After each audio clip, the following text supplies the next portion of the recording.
learn how to run. And the most important part of running is the warm-up. So you're first going to want to do 5 to 10 minutes of a good warm-up to get your blood pumping. That way you're going to prevent injury and your body is going to adjust more during your run because you've let yourself acclimate to moving. See? Now we're going to have a good time. Let's go.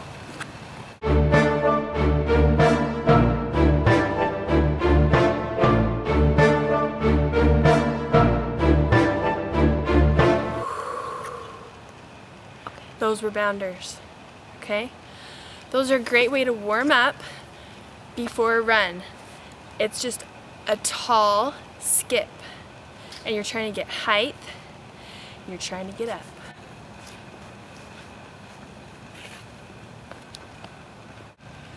Okay, the next thing you could do to add to your warm-up set is get a rhythm, okay?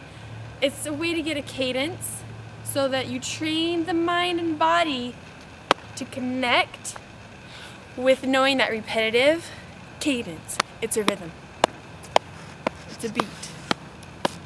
It's a rhythm. And it's a beat. Let's go.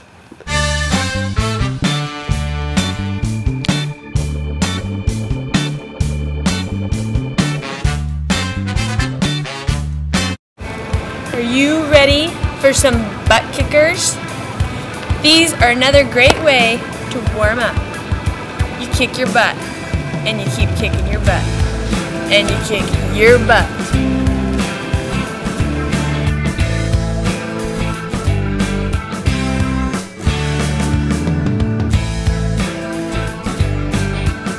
Now that you're warm, let's go running. Tip number 1. You're going to want to keep your arms at a nice and comfortable 90-degree angle. You don't want to squeeze the hands. You want to just gently, comfortably let the hands relax. You want to think about bringing your knees up a little bit, ever so slightly as you run, and that will help with your cadence, your rhythm, and help you do a smooth run. Now you want to start out slow. Let's not do a marathon today. Let's start with a mile or 2 and let's work up gradually to our longer distances, adding maybe a mile a week is all.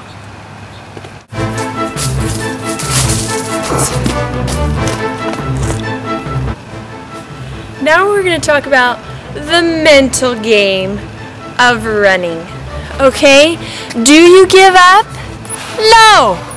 Do you want to give up? Sometimes. Okay, the most important thing is to find out what is going to keep me going and you hone in on that thing. For some, it's music. Jamming to your iPod. And you're running and you're never going to give up. Okay? Sometimes it's bringing a buddy. Okay? And saying, hey, let's go running together. We'll chat. Okay? We'll talk. We forget that we're running. Okay, those are 2 great ways to get your mental game on. Let's go for a run.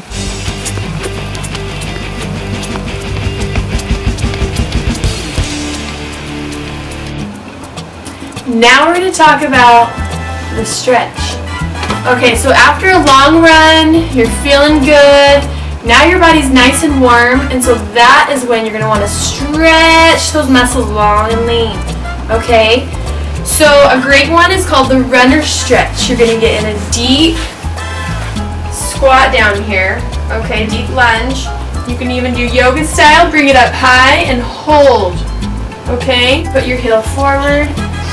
Bend at the waist, keeping the back straight. You can grab the toe and pull. And then do the other side. Another great quad stretch is just to bring the heel to the glute and hold. Okay, you're always going to want to hold your stretches at least 10 seconds. Okay? Okay. A really great calf stretch is what you see here. You're going to want to lean forward with your weight in your front foot. Your back leg is straight and your heel is pressing and stretching towards the earth, sending the earth your energy this way. Okay? And then you're going to want to switch. Okay? You can do a couple of those. Then you're going to want to get your arms, because they were part of your run. Believe it or not, they do need a good stretch too after the run, because they're working too. You can get your tricep by pulling the arm behind your head like so. And then switching, grabbing the elbow and pulling so you can touch your scapula with the arm that you're stretching. Okay? Perfect.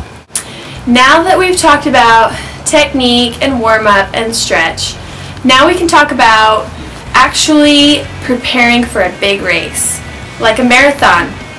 Okay, so what you want to do is you want to take about 3 months prior to the race, and you want to run 3 to 4 times a week, starting with a low mileage like a 4 mile, and then maybe a day later. You always want to have that rest day in between so your muscles can rest and recuperate so they're ready to go again for you 2 days later. So you want to do it, for example, a 4 mile rest day, 5 mile, and then Saturday is going to be your long run day where you're going to really start adding those miles. So your long run for that week would maybe be like 7 or 8 miles. And then the next week, each of those segment days are going to build by a mile. So you're going to go from 5 to 6. Your long run's going to be 8 now. And so the longest that you're ever going to run to prepare for the marathon is not 26 miles. No. All we need to do is about 19 to 20 miles on our long run, about 3 weeks before the race, okay?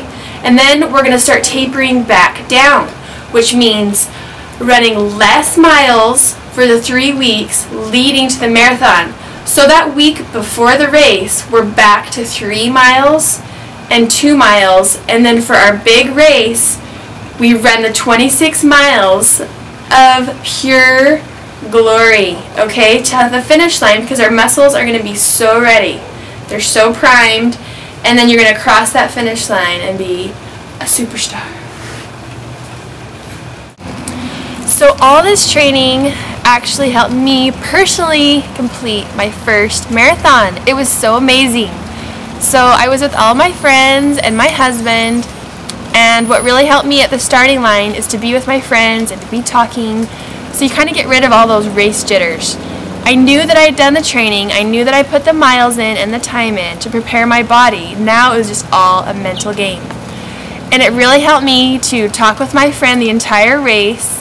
We talked, we laughed, and all of a sudden my friend said, "We're 2 hours into this, baby." And I'm like, oh, I feel awesome. And so we ran that last like a little over an hour, and about mile 20 is when it mentally and physically hits. But because of my training, I knew that like mile 20, I'm so fatigued, I'm so tired, my legs were just completely done. But I knew mentally that I could run 6 more miles. I do that all the time. I can do this. And it didn't hurt anything to have a whole street full of people cheering you on and calling out your name, because on your bib it has your name. And so I think having the crowd and having mentally prepared that I can finish this, I can do this, and knowing, like looking down at my watch and knowing that I only had a few miles left, and it didn't hurt either to have an otter pop given to me by a volunteer at mile 25. That sugar just was like a shot of energy to my body, and I actually sped up, and I got to that finish line and I was like, bam, I did this thing. Marathon, check. Love it.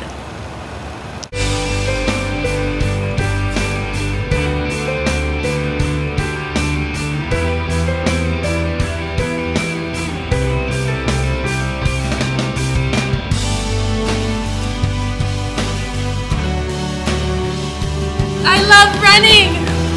This is awesome.